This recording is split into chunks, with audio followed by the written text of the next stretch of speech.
being a zebra is really no party. But we are going to invite some of our friends because it does take a village to survive with chronic illness. So join me.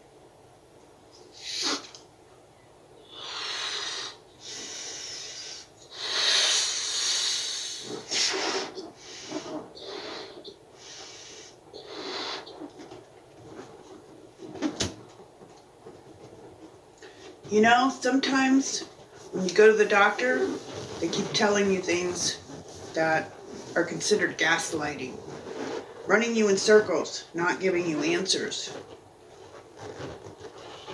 And that's why a diagnosis takes so long for people with these issues. Some people it takes a lifetime, like me. We'll need to run some tests. All the tests were normal. Here's the prescription for anxiety. Maybe you should see a specialist. Have you ever considered counseling? That's normal for someone your age. I wouldn't worry so much about it. Have you considered a hobby?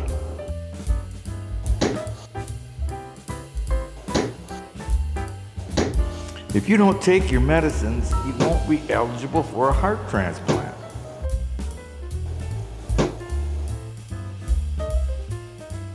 Maybe you need a vacation.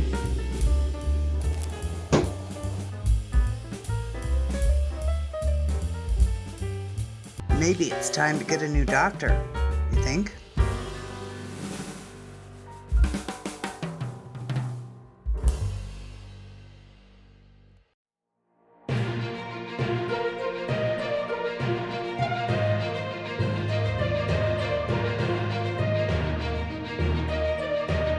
Good morning, folks. I'm here reporting from Bear Lake. And we're in this neck of the woods because we're talking about wildlife, but not any wildlife. Today, we're not talking about bears. We're talking about zebras. Today's breaking news, chronic disease now affects nearly everyone. The trifecta, also known as mast cell activation, MCAS, postural orthopedic tachycardia syndrome, or POTS, and Ehlers-Danlos syndrome, EDS. It's being diagnosed more than ever. You know why? We'll be talking about that elephant in the room. COVID.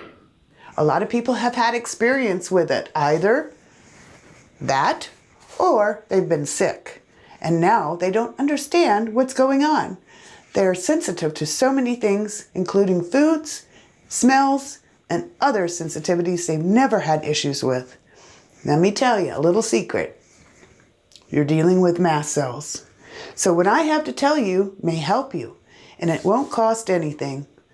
All of these are natural healing methods, and they help you to deal with chronic pain and inflammation that is common in these particular illnesses. Most patients wait 10 years or more for a diagnosis, but why wait? You can do something to help yourself feel better today. So I'm here to help you because after 6 decades of dealing with this chronic disease, I have a few tips and I'm willing to share. But a quick medical disclaimer, I am not a medical doctor or professional. Whew. If you have an illness, I suggest seeing your medical professional because this channel and these videos are for educational and entertainment purposes only, not for diagnosis or treatment. So please check with your doctor for your particular illnesses and get help. If you have a medical emergency right now, please go to the nearest local hospital. Thank you for watching. Stay tuned.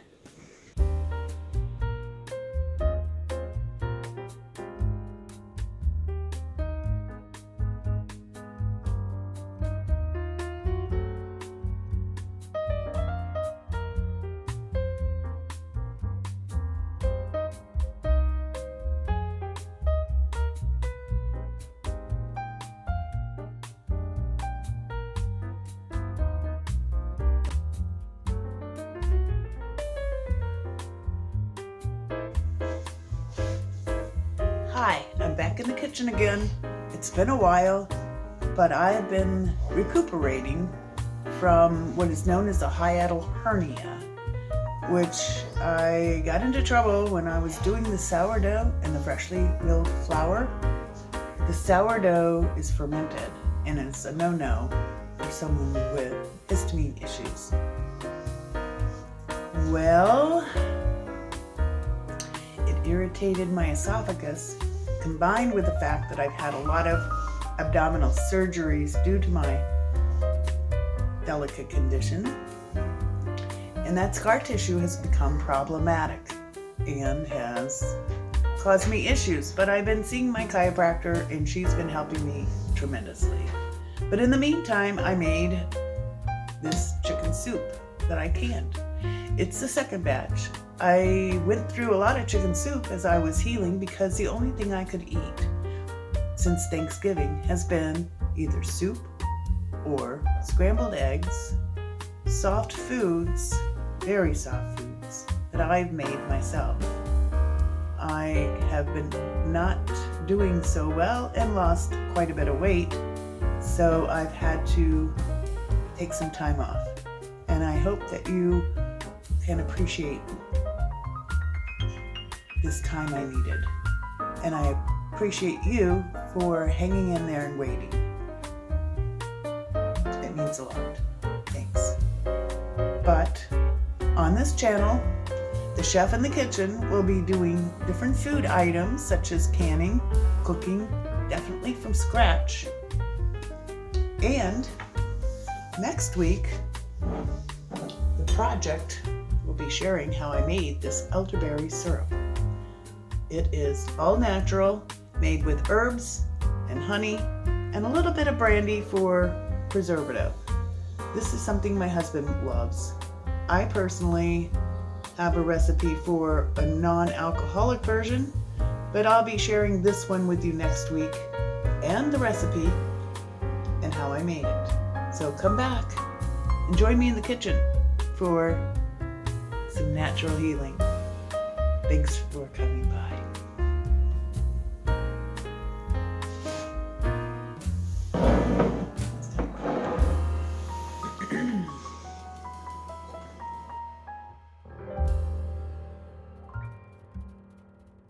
Now I've got my overalls on. Want to check them out? Woo-woo! Pretty snazzy, huh? Well, it's time to do some gardening. But not outside. It's frightfully cold outside. Lots of snow and more coming. So gardening outside isn't an option. Not right now in January, February, or March. It's not until May around here. I might get outside in April, but the garden's on hold outside. Today, I'm going to share with you how I sprout mung beans. Yeah, indoor garden. We're going to get these started, and next week we'll see how far they've gone. I'll have a progress report. So, you don't have to be able to garden outdoors. You can make fresh food, got herbs growing. It's possible. Even in an apartment, you can do this. So, come back next week and let's check it out. Thanks for stopping by. The indoor garden. Okay, well, this might not be the most convenient angle to photograph, but it's a little different. The lighting is better than some of the things I've come up with. So anyways, right now I'm going to do the mung bean seeds and get them started soaking overnight. It's the first step, and I'm going to talk you through it. Here we are at a sink in the kitchen, and I'm going to take my mung beans and open them up. I want fresh mung beans so that they'll sprout. If you have them around too long, you might have an issue getting them to sprout. Taking a tablespoon, I'm going to just scoop out about 2 tablespoons of mung beans into a quart jar with a wide mouth. And in this jar, just covers the bottom, I'm going to add a pint of water. You need at least 3 times the amount of water as to mung beans. I'm giving it plenty because I want it to soak well overnight. And this little lid is really cool. I've got a couple of them. Oh, there we go. You can see it's got a mesh on the top, and it's a wide mouth size for mason jars. It's what I use for sprouting my seeds. Just screw it on, and then this will sit overnight in a dark spot in the kitchen. And tomorrow I'll drain it and rinse it twice. And I'll do that for a couple of days until I start to sprout it in my sprouting tray. And I'll show you next week how that goes this week as I sprout my mung beans and share this with you and why I'm doing this. It's a secret, but I'll tell you next week. Okay, see you later.